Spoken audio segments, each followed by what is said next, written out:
And then you have the Giannis situation. He's not a good shooter. You can't put him on the line. You were a great free throw shooter. Your father, one of the great free throw shooters in NBA history. What is it that happens at the line with some of these players that they almost look paralyzed, John? Uh, do some people not like to be the center of attention? Like, I mean, I'm not saying you're scared, but you're standing there and whatever's in the building, 20,000 or whatever, or watching you. I mean, look, I played with Shaq. We would shoot free throws every day when I was with the Lakers in 97.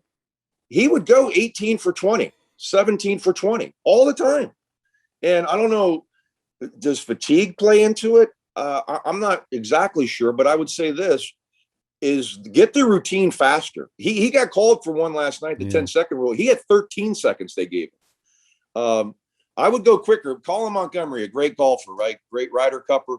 And he always said, the longer you stand over a ball, the more bad things are going to get in your head. So know what you have to do. He knows what he's got to do. Get the ball, get a routine that's quick, shoot it with confidence, and move on. Well, we see this with Ben Simmons. I don't think Ben has bad form, but he doesn't bend at his knees and then, like, there's no fluidity to it.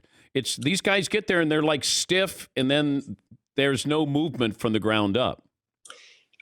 His form is not great. The elbow's out a bit. I'd rather have your form, to be quite honest, watching you, and maybe some of the Dinettes back there. I didn't somebody shoot a jump shot from the free throw line that really struggled years ago? Do you remember? Wilt Chamberlain did. Did he took jumpers? Well, no, he was at the top of the key. He was so bad.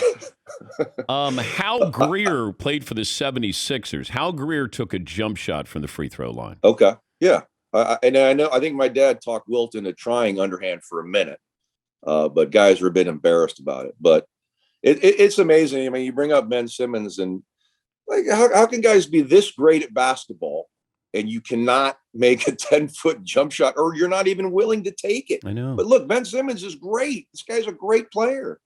But I mean, isn't that like, don't you start as a kid? Like, I think one day I'm going to make a free throw. He could be a great player. I don't think he's a great player.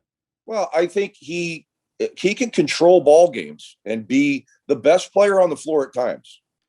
But that time can't be at the end of a game when I know that he is going to have to shoot a free throw, and he can't shoot a free throw or a three-pointer. It's like the Greek Freak. He can't shoot. He can control a game, and I wonder, is Giannis a one, or is he more of a two who can rely on or needs to rely on a one?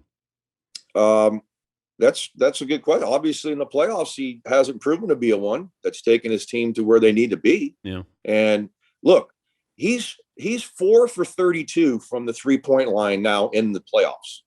And last night, I have no affiliation with the Bucks, even though I played there. I try to forget my time there. I was like, I'm frustrated watching this. Like, don't shoot a three. I don't care if you're Giannis or if you're Michael Jordan. I'd be like, don't shoot him anymore. I mean, it serves no purpose. 4 for 32. I mean, that's just, you can't do it.